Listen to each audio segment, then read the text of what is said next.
Yun, magandang araw mga boss. Ito, mga palahin natin ngayon nasa 400 plus. Hindi ko lang medyo bangat yung yung taklob nila dahil matulog baka ma-stress. Ito naman makikita niyo naman. Yan, nagigising naman sila. Yan. Ito yung iba sa kabila.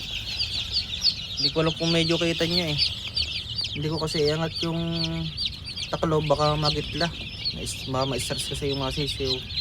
Ang problema kasi pag na-stress mga boss, naglalambingan sila kapag na-stress sila. Ito. Bata pa yan. 3 days old lang yan mga boss. February 7 born, second batch ng national natin. Sa nagtatanong dyan ng day old mga boss, katapusan po ng February, madami tayong day old mga boss. Tawag lang kayo sa straight at pure mga boss. 350 po ang day old, may first vaccine. Ang process naman po ay 250 lang naman po. Sa mga susumali sa pahulugan mga boss, message lang din po kayo sa akin kasi open pa rin naman tayo sa pahulugan natin mga boss.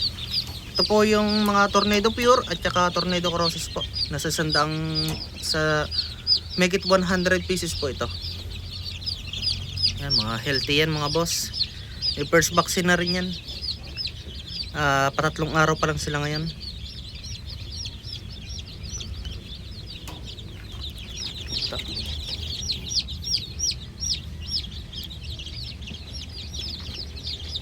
Message lang kayo mga boss. Ito, madami naman tayo sa katapusan po ng February, madami tayong pang out na na mga natin, mga day old. Tapos mga katapusan po ng March, may mga pang out naman tayo ng mga month old. Ang mga bloodline mga boss na available dito sa atin ay Pure 5K sweater, Dingper line, Pulse Spark Gray, Carichua line, LDT Gray mga boss, wala rin po tayo ngayon kasi ang LDT Gray po natin mga boss ay 400 po bawat isa po sa day old kasi wala po tayong breed ngayon na ganon. Mga Immortal Bulik nene, ano pa ba, straight gray, 3/4 Pulse Spark, 1/4 LDT Gray, straight sweater, ano pa ba, Tornado Hatch, SBR at saka itong mga crosses natin.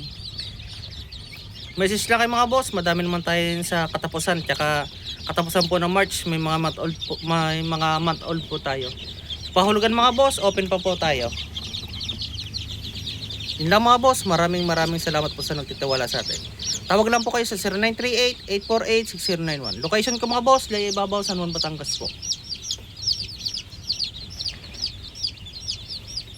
Ang details ko po, ilalagay ko po sa description ng video na ito para makita nyo po.